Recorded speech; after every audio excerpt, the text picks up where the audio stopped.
Reabre el Museo Nacional de Bellas Artes como parte de las medidas de recuperación tras la etapa de mayor impacto por la COVID-19.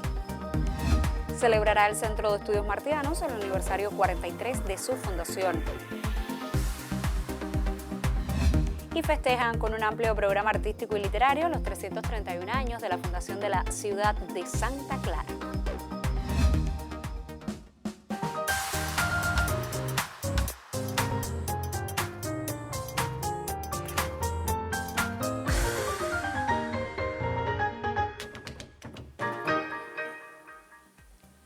Saludos desde La Habana, es miércoles 15 de julio de 2020 y abrimos la emisión Centro de la Semana del Noticiero Cultural de la Televisión Cubana. Desde hace varios días, el edificio de arte universal del Museo Nacional de Bellas Artes reabrió sus puertas a propósito de las medidas de recuperación que implementa el Ministerio de Cultura luego de la etapa de mayor impacto a causa de la epidemia por la COVID-19. Un equipo de nuestro noticiero visitó la institución. Este edificio atesora la mayor colección de arte universal en el país, una de las más significativas en el continente. Las principales escuelas europeas, americanas y asiáticas, épocas, géneros, estilos, creadores disímiles, un patrimonio riquísimo que desde hace unos días está nuevamente a disposición del público. El edificio de arte universal del Museo Nacional de Bellas Artes reabrió sus puertas cuando La Habana aplica la primera fase de la etapa recuperativa tras el impacto mayor de la COVID-19. Allí se siguen estrictos protocolos de seguridad que impiden la aglomeración y la confluencia innecesaria de personas. Se regulan los accesos, la cantidad de personas en los elevadores. Hay que usar nasobuco y es necesario desinfectar calzado y manos. Pero la institución ofrece la mayoría de sus servicios en esta etapa. En la sala transitoria se exhibe la exposición La Habana, Imágenes de 5 siglos, consagrada a los 500 años de la capital cubana. Se suponía que cerrara en abril, pero por la contingencia se aplazó su clausura. Pinturas, dibujos, grabados, fotografías proponen un recorrido por la historia y la arquitectura de la ciudad. Las salas de las exhibiciones permanentes también están a disposición del público, en los nuevos horarios del museo, de martes a sábados, entre 9 de la mañana y 4 de la tarde, y los domingos, entre las 10 y las 2. La otra sede del museo reabrirá en agosto tras un proceso de restauración y reorganización de algunas muestras. De eso le contaremos en próximas emisiones. Yuris Nórido en el Noticiero Cultural. Y las galerías, museos y bibliotecas se reabrieron en la ciudad de Cienfuegos durante la primera etapa de recuperación. Posteriormente se incorporaron otras instituciones a la programación cultural que, entre otras acciones, promueve para el verano una muestra colectiva de grabados de 39 artistas. Hasta el Centro Provincial de Artes Plásticas de Cienfuegos llegamos para develar parte del patrimonio gráfico que se atesora en esta ciudad.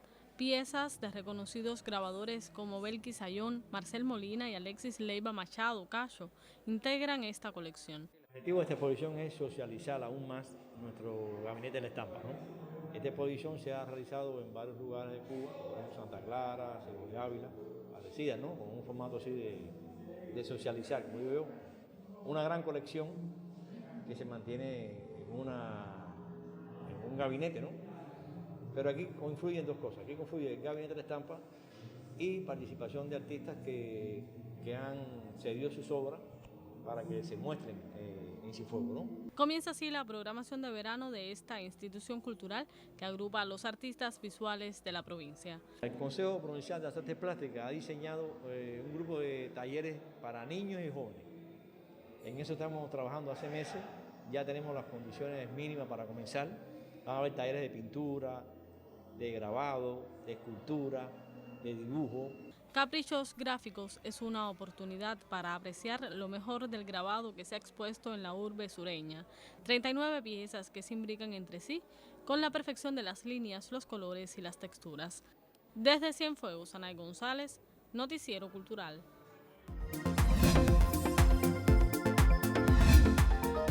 Comenzamos nuestro recorrido por lo que publican en las páginas digitales de otros medios de comunicación. Lo hacemos en el portal de la Agencia de Prensa Latina, donde conocimos que los destacados intelectuales chilenos Isabel Parra, Ana Pizarro y Hugo Rivera fueron condecorados con la medalla Aide Santa María, máximo galardón que confiere Cuba a sobresalientes creadores extranjeros.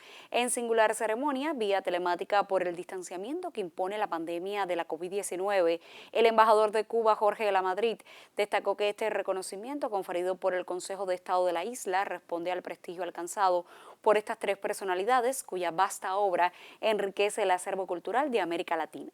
Explicó que la condecoración debió ser entregada el 20 de octubre del pasado año con motivo del Día de la Cultura Cubana, pero inesperados acontecimientos obligaron a posponerla en más de una ocasión. Por su parte, el portal de Telesur publica que un grupo de arqueólogos del Instituto Nacional de Antropología e Historia de México descubrió este lunes restos del Palacio de Axayacatl, según confirmó la Secretaría de Cultura del país. Los vestigios fueron encontrados por los investigadores cerca del Zócalo de la capital mexicana. Dichos hallazgos corresponden al lugar donde murió el emperador mexicano Moctezuma Xocoyotzin entre los años 1519 y 1520, tras ser capturado por el conquistador español Hernán Cortés, quien también habitó el palacio prehispánico. Y terminamos en Cuba Así para conocer que como parte de la programación televisiva para la etapa estival de este año, la Asociación Hermanos Seís llega con interesantes propuestas musicales. Uno de sus espacios está dedicado a la canción y tiene por anfitrión al guitarrista, cantante y compositor David Álvarez Hernández y al percusionista Ariel Mastrapa. Más que una canción se titula La Propuesta, que sale al aire por el canal Cubavisión los viernes de julio y agosto después de la telenovela cubana.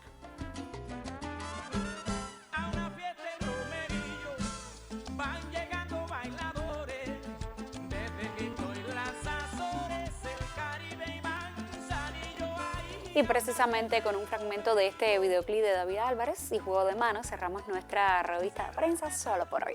Vamos entonces a hacer una pausa en nuestro recorrido informativo y al regreso seguimos hablando de música. Esta vez la periodista Magda Rezic conversará en el estudio con el músico Etiel Failde sobre el quehacer de la Orquesta Failde, agrupación que dirige. En menos de un minuto, estoy de vuelta.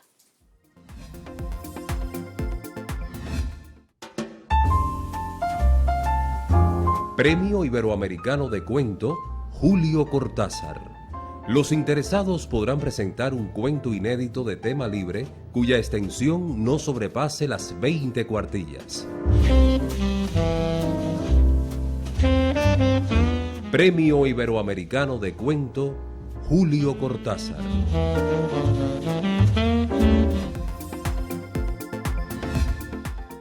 Durante los meses de aislamiento social, nuestros artistas encontraron nuevos espacios para la creación y socialización del arte. Sobre el desempeño de una joven orquesta de música popular, dialoga con su invitado, la periodista Magda Rezic, en su segmento de entrevistas en primera persona.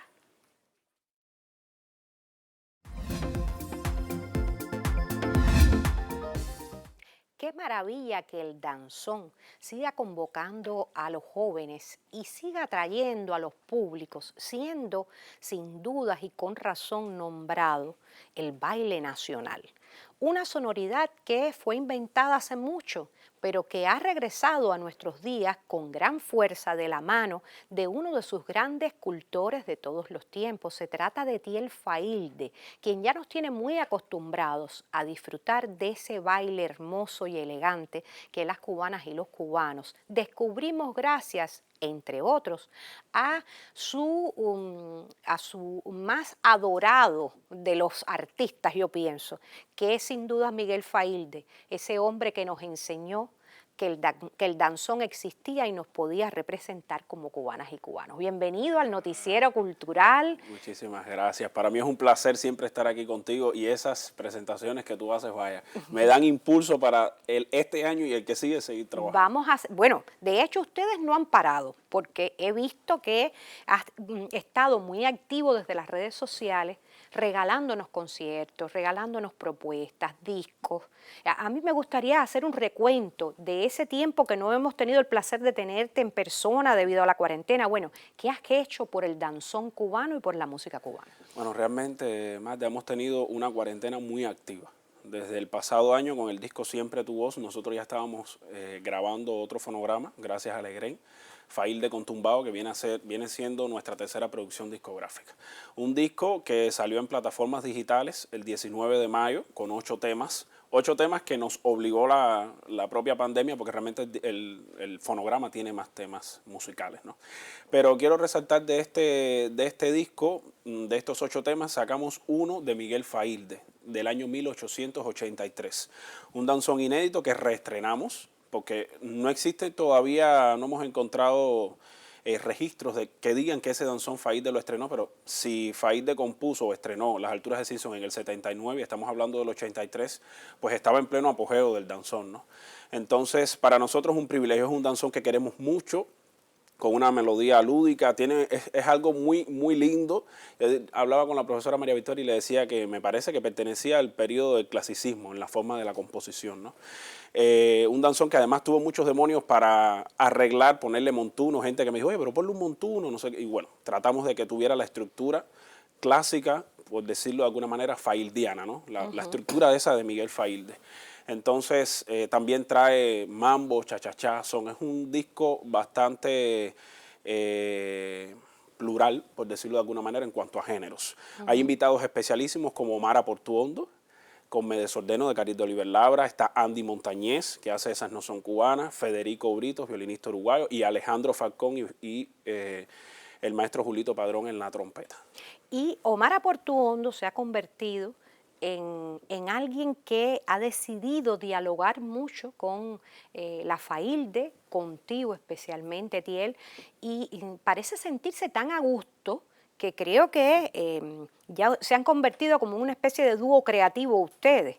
Los hemos visto durante la cuarentena, pero me adelantabas que están intentando seguir por ese camino, produciendo juntos muchos más proyectos culturales. Así mismo te decía, desde el año pasado con Siempre Tu Voz, nuestro homenaje a Benny Moré junto a Omar, a que agradezco muchísimo a Legren por habernos unido, ha posibilitado que tengamos presentaciones junto a ella en Cuba y en el extranjero. Estuvimos en esta etapa creativa, como bien dices, haciendo muchos temas, sobre todo cada mes sacábamos algo con Omar, donde invitamos a Guadalupe Pineda, donde invitamos a Eugenia León, a Eva Illón, a Aide Milanés, que también se sumó. Es decir, estuvimos bastante activos con ella, porque realmente ella es inquieta, ella sigue siendo muy joven y quiere seguir haciendo cosas. Vamos a estar trabajando con ella pues en producciones discográficas y estamos preparando un fonograma que va a salir para festejar sus años de vida y de carrera este año. No vamos a decir la edad porque si no, se me pone... Omar es una joven eterna, sí, joven eterna. Pero estamos ahí en el equipo de producción trabajando junto a su hijo Ariel y la Egren para sacar este disco que espero que a la gente le guste mucho. Vamos a escuchar a una Omara madura, a una Omara que tiene mucho que decir. Yo digo siempre que Omara es una intérprete y con el pasar de los años su voz cada día se vuelve más cálida y sigue siendo más intérprete todavía. Bueno, yo mucho le agradezco a este defensor del danzón, porque tiene el danzón en Matanzas un arraigo, un cultor, un defensor. Y él ha logrado llevar esa sonoridad tan elegante, tan distinguida de su Failde antecesor a la contemporaneidad, atrayendo a un público joven que sigue disfrutando con esos mismos compases y que los baila y que entiende por qué razones se ha decidido nombrar al danzón como el baile nacional. A ustedes les recomiendo que se mantengan con nuestro noticiero cultural. Y la Orquesta Failde es una de las agrupaciones que estarán presentes durante el fin de semana en el concierto para Cuba del Hot House de Chicago, Estados Unidos, un intercambio cultural entre músicos, intelectuales y activistas sociales de ambas naciones para honrar el desempeño de las brigadas médicas cubanas. Desde Guantánamo, nuestra corresponsal nos presenta otro proyecto invitado a esta iniciativa. En el corazón de la Loma del Chivo, barrio de vastas tradiciones de la ciudad de Guantánamo, el proyecto sociocultural El Patio de Adela promueve desde 2009 los valores culturales más auténticos de la región.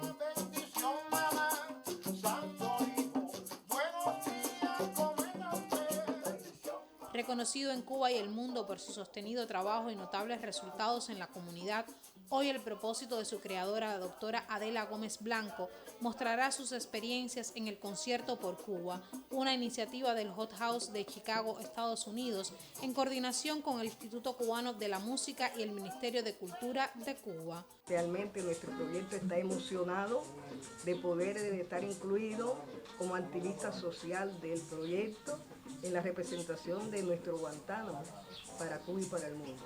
Junto a otros virtuosos artistas, escritores, personalidades y activistas sociales, el proyecto y el cabarechelo.com serán la única representación de la más oriental de las provincias cubanas en el histórico recital online que se desarrollará los días 18 y 19 de julio. Para nosotros contribuye un gran acicate, contribuir con un pequeñito granito de arena y sobre todo mostrar los ritmos autóctonos como el nengón, el quiribá y sobre todo el changüí, representar a Guantánamo, la zona oriental, en este maravilloso concierto internacional en función de lograr que nuestros médicos tengan, o nos merecemos prácticamente, la medicina cubana, el premio Nobel y sobre todo la eliminación total del bloqueo. Tan regal como el patrimonio que enriquecen con su obra, estos cultores esperan desde ya el concierto sin precedentes en las relaciones culturales de Cuba y Estados Unidos. Cristian Nay, Noticiero Cultural.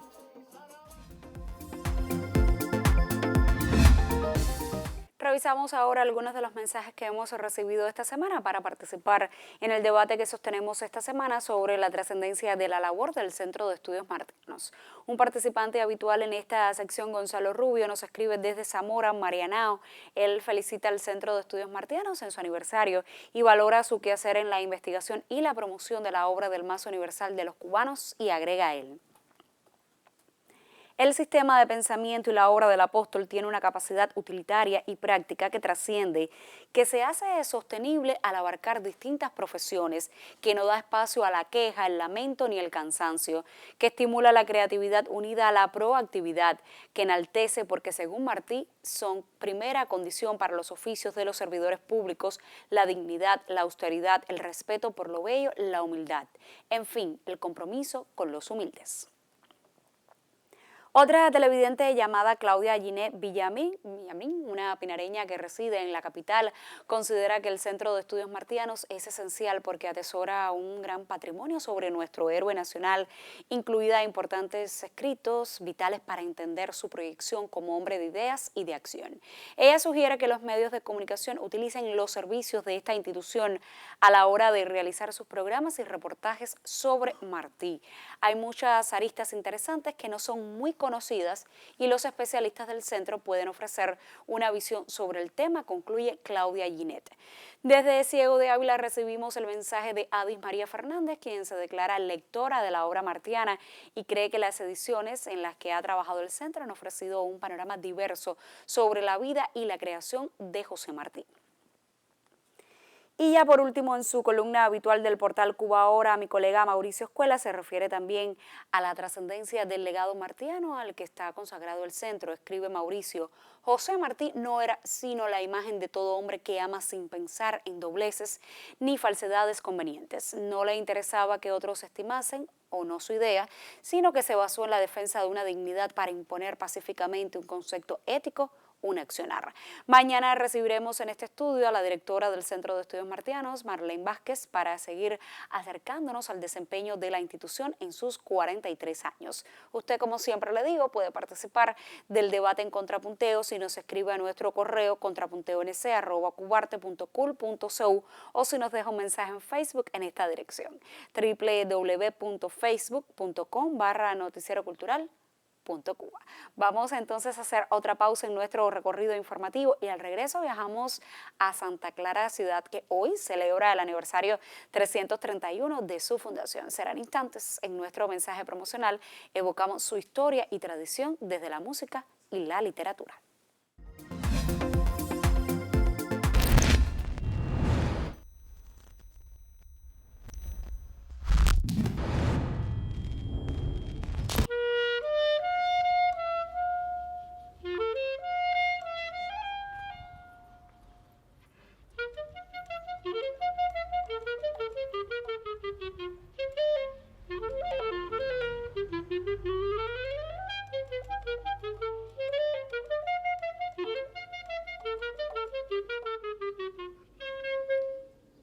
¿Qué tienen estas calles de potrero y a veces cuanto más de sobresalto?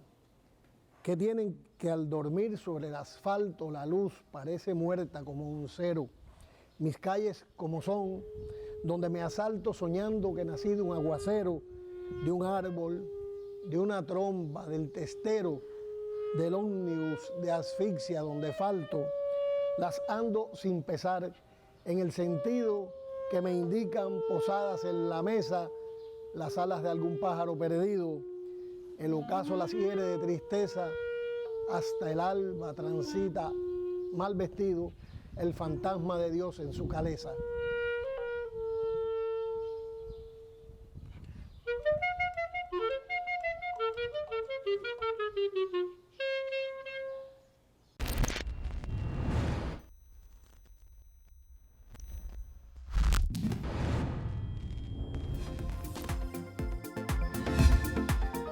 La ciudad de Santa Clara celebra hoy el aniversario 331 de su fundación. Un amplio programa artístico y literario se desarrolla en ese territorio a propósito de la fecha. La principal plaza social y cultural de Santa Clara es el Parque Leoncio Vidal, ubicado en el centro histórico de la ciudad.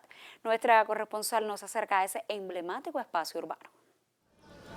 El Centro Histórico Urbano Plaza Mayor de Santa Clara ha evolucionado desde la fundación de la villa en 1689 hasta nuestros días y a lo largo de la historia ha tenido cambios estructurales y de nombres. Por ejemplo, Plaza de Armas, Mayor, del Mercado, de la Constitución, de Recreo, hasta que en 1899 se le llamó Parque Leoncio Vidal, el cual mantiene actualmente. Hasta que en el año 1959 sufre una de las transformaciones más fuertes, donde ya incluso había perdido en el año 1925 su parroquial mayor, y vamos a ver que muchos de sus elementos son modificados y movidos del lugar. Hay una situación que en el año 1925 define muy claramente a nuestra plaza, y es que no es redonda, es una plaza en forma de elipse, en forma ovoidal, y que si nos paramos desde la acera del Teatro de la Caridad, buscando con nuestra vista el Instituto de Segunda Enseñanza, vamos a encontrar elementos constitutivos que, ubicados en etapas diferentes, en momentos diferentes, van a dividir nuestra plaza en dos partes iguales.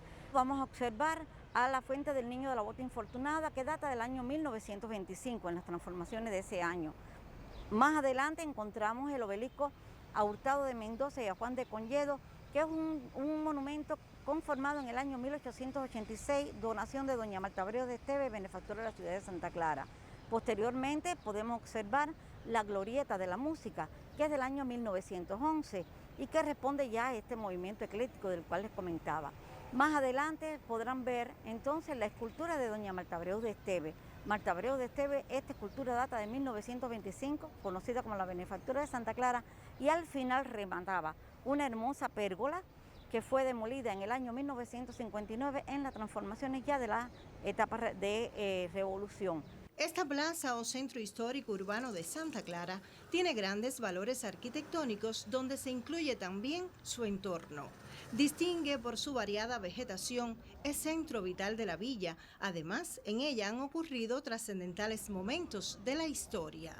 Es la única plaza del país que fue asaltada en sus tres momentos fundamentales durante el movimiento de liberación nacional y definitivamente tomada en la última etapa por las fuerzas comandadas por Ernesto Che Guevara. Todos los santaclareños nos sentimos orgullosos de estar en ella, de compartir en ella las noches de magia, ver el vuelo de las aves, ver a nuestros amigos, compartir con ellos, y de esta manera mereció en el año 1999 que se le declarara Monumento Nacional de nuestro país. Desde Villa Clara, Alfredo García e Hilda Cárdenas Conyedo para el Noticiero Cultural. A la ciudad de Cienfuegos volvemos en esta emisión. El Palacio Ferrer, edificio distintivo dentro del paisaje arquitectónico de Cienfuegos, recibió el Premio Provincial de Restauración a propósito del aniversario 15 de la declaratoria del centro histórico de esa ciudad como Patrimonio Cultural de la Humanidad. El inmueble, convertido en Museo de las Artes, es la más joven institución de su tipo en la provincia. Desde la calle atrae la voz del más famoso cantante de ópera del siglo XX, Enrico Caruso. El Palacio Ferrer, donde se hospedara el tenor italiano para su presentación única en la ciudad, perpetúa el suceso desde que hace un año se convirtiera en el Museo de las Artes. En 2016 se inició la rehabilitación integral de la que fuera vivienda almacén, residencia y casa de cultura, y que expone ahora el modo de vida durante el florecimiento económico de la Perla del Sur en la mitad del siglo pasado, también el legado de su historia cultural más reciente. Le faltaba la carpintería, los mármoles, los estucos, la herrería también, que es un exponente valioso. Hubo que hacer estudios estructurales en el mirador, en las pérgolas, y por suerte el mirador no tuvo problemas estructurales y lo pudimos también restaurar. Son balcones únicos, balcones corridos, balcones voladizos, también es uno de los méritos que tiene esta casa mansión. Exponente del neoclasicismo con elementos del modernismo catalán, participa de una condición especial al estar en el entorno del Parque Martí, Monumento Nacional, dentro de los edificios del Centro Histórico con igual condición, además reconocidos por la UNESCO hace 15 años como Patrimonio Cultural de la Humanidad. A ello añadirá el edificio el Premio Provincial de Restauración. Los arquitectos han reconocido realmente el duro trabajo que hubo que hacer y los resultados de la restauración sin agredir los valores del inmueble. La gestión de un proyecto de desarrollo local propiciará tecnología para la interacción con los visitantes y la digitalización de fondos documentales de la provincia, entre los que estarán los del Palacio Ferrer, a cuya prestancia de vuelta parece cantarle hoy el magnífico Enrico Caruso. Desde Cienfuegos, Ismari Barcia, Noticiero Cultural. Punto final. En esta emisión del Noticiero Cultural le pusimos al tanto de la reapertura del Museo de Bellas Artes como parte de las medidas de recuperación tras la etapa de mayor impacto por la COVID-19. Nos acercamos al quehacer del Centro de Estudios Martianos en el aniversario 43 de su fundación y destacamos la celebración por el aniversario 331 de la Fundación de Santa Clara. Gracias por acompañarnos en esta entrega informativa. Nosotros regresaremos mañana para compartir más informaciones sobre el acontecer del arte y la literatura en Cuba y el mundo. Hasta entonces me despido, como siempre, con un saludo desde La Habana.